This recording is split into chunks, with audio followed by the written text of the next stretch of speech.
On a peaceful, slow Saturday, perfect for enjoyment, Emma relaxed on her porch, savoring her coffee and casually observing her garden, bathed in golden sunlight. Briefly, she escaped the week's worries. Suddenly, a voice broke the calm. "You seem quite cozy here," Jake said, leaning against the doorway. A slight smile on his face. His shirt was partially untucked, and his rolled-up sleeves revealed hints of strong arms. Emma raised an eyebrow. "Only because I have the best sight," she responded, gesturing to the yard. Jake approached, putting his hands in his pockets and gazing at her openly. "Is that all you notice, or are you thinking of something else?" His voice was soft and playful, but his eyes held a clear intensity. A warmth spread through Emma, who couldn't help but meet his gaze.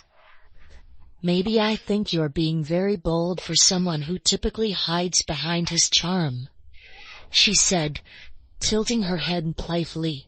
Jade chuckled deeply. "I think you enjoy it," he said with a wink. "But don't fret, I'm not here to bother you." He sat next to her on the porch swing, their arms briefly touching. The contact surprised Emma, but she quickly composed herself and smiled. "Oh, not here to bother me." She echoed his teasing tone. "A playful smile for me. Well then, be helpful and get me." He had another coffee, leaned back, folded his arms, and smiled. "Be careful, I might stay longer than you expect." A sudden noise startled her, but she quickly regained her composure. "I believe we can manage a bit more company. Don't you agree?" There was a long pause between them, only the sound of leaves rustling in the wind. A light-hearted mood became serious for a moment, as if an unspoken, tense message hung in the air, unacknowledged by either of them. Jake looked at her, his expression softening. "Maybe we both need more company than we're willing to say," he murmured, leaning slightly closer. The space between them felt charged with unspoken things.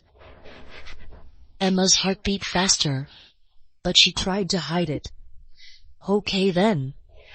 Let's see if you can keep pace with me," she joked, slowly sipping her coffee. His answering smile was full of meaning. "I think I can manage." The feeling between them changed as Jake moved a bit nearer. It felt warm, almost like a magnet, and she felt the light breeze, a strange contrast to the heat she felt coming from him. She wasn't sure if she was imagining the way he looked at her, or if there was something more, something deeper in his gaze. "You always know how to surprise me," he said, his voice soft and almost teasing, but with an edge of boldness, as if he was waiting for her to do something next. She put down her coffee and faced him completely, her hand accidentally touching his. Perhaps unintentionally, perhaps purposefully. A slight touch sent a shock through Emma. She gasped, but didn't pull back, lingering a moment too long. His gaze snapped to meet hers, and she noticed his chest rising and falling more rapidly. He leaned in slightly, and Emma felt drawn to him. Aware of the silent attraction simmering just below the surface. "Be quiet," he murmured, his voice softer than before, as if suddenly noticing the shrinking distance between them. "I'm beginning to believe I have you exactly where I desire you." Emma's pulse quickened, but she wouldn't let him triumph so simply. She tilted her head, her eyes sparkling with playful defiance. "Really?" she breathed, her voice unintentionally husky. He relaxed slightly, close enough for her to feel his warmth. His lips grazed her ear. "Maybe I'm simply checking if you truly want me here, or if you were just—" Emma, bursting with newfound energy, passionately kissed him.